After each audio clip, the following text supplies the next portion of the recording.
once you start doing martial arts, you will forget about bodybuilding. It's a whole different type of energy. It's a whole different type of progression. It's a whole different set of challenges that you're gonna have to deal with when you're doing martial arts. And this could be anything. Obviously, there's battles, let's say, online, with whether you want to do grappling, whether you want to do some sort of striking martial arts. Both of them are useful. I know rugby players that do jiu-jitsu for obviously when season starts, and then when it comes to their off season, they need a bit of stimulation. They're bored of playing rugby, they want to do a bit of boxing or Muay Thai, and that's like doing sprints for your upper body as well. So it goes really well when it comes to working with the different energy systems as well. You will start thinking differently, especially if you're in a sales job, if you're something in a commission-based job where you're just being paid for eat what you kill.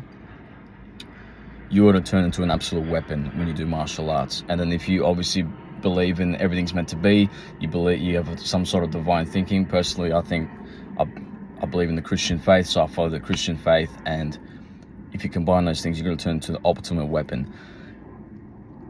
You know, weightlifting gives you obviously a different type of stimulus. Makes you feel strong, healthy, robust. You know, it gives you strength, gives you muscle mass, gives you a bit of a aesthetic, like makes you aesthetic. But you cannot replicate the same as what martial arts does.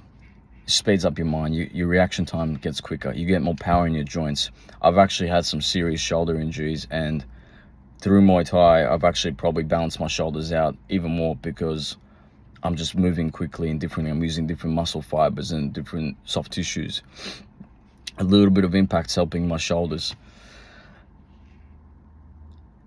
Weightlifting, obviously, some explosive stuff helps a lot, but if you're just sticking to a push-pull legs routine, you're going to feel bored and it's going to be monotonous, and then you're going to be like, how do I actually program this sort of routine into my martial arts routine or into like my classes that I can do? So this is where I specialize in. I've trained an amateur fighter for a couple of fights and done his strength and conditioning, preparing his joints, doing all obviously explosive stuff, strength training, building up to his fighting weight, and then also deloading him for obviously when it's combat time.